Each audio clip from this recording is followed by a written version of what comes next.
Hi, welcome back to Outer National Studios. My name is Sailor. Glad you joined us again today. We have a quick one.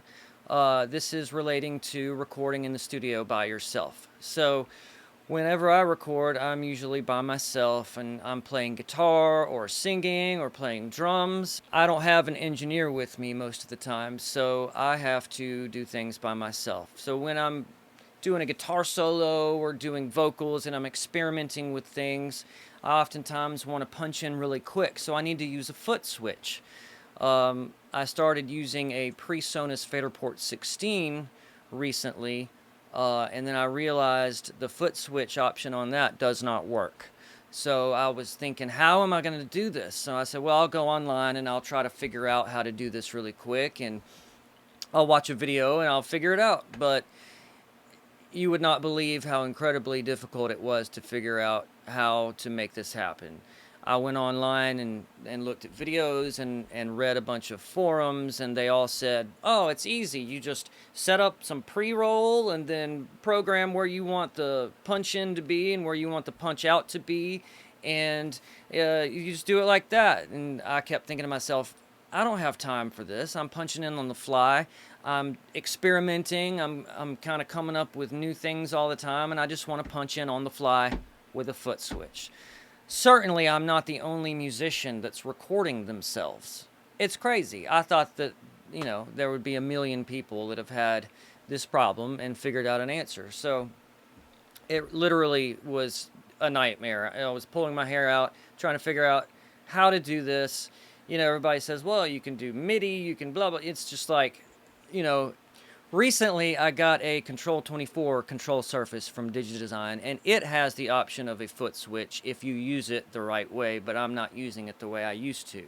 I had one back in the day, and I had it as my not only control surface, but as my interface, and as my transport control, and as my monitor section, and they're great for that, but I'm only using it as control surface now, so I can't use the foot switch feature on it.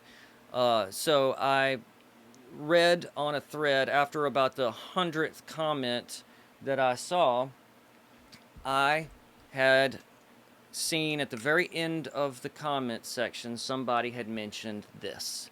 This is a pedal called Stomp by Coda Music. This is a lifesaver.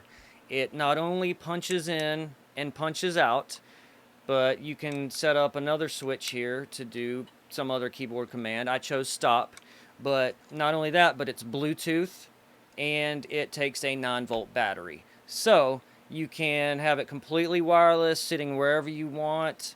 If you're recording, you can have it on the floor right in front of you, no matter where you are in the studio. So this pedal initially was for page turning. If you are in the orchestra and you are playing the flute, or you are playing a stringed instrument, or whatever, this was designed to turn your sheet music virtually on your tablet or your iPad or whatever. So this basically is able to be programmed for any keyboard shortcut that you want. So this is page up, this is page down, or vice versa, I forget, but essentially that's what I think. Either can be page up or page down. You can program it. And so we're going to go, and I'm going to show you on the keyboard how that's done. We're going to go now. Okay, so here we are on a Pro Tools session. This one is called I Don't Know the Title, which is perfect. So the first thing you do is go to Setup, then you go to Keyboard Shortcuts. Since this is a page turner device, the Coda Stomp, you would figure out which you want to set it to, and I did record punch and make that the up arrow command. Since it's a page turner, you have an up arrow and a down arrow. So then, down on whatever other function you want, whether it be play or stop, I made it the down arrow. So here it is, stop playback, and I've assigned it to down arrow. And that's it. You just press OK. And I've already done it, so I'm press cancel. Okay. So that's how I was able to punch in with a foot switch by myself, you know, when you're in the heat of the moment and you're doing a guitar solo, or you're trying to create a vocal harmony and you want to punch in weird places, or punch in over and over because you can't quite get what you want to get at the moment.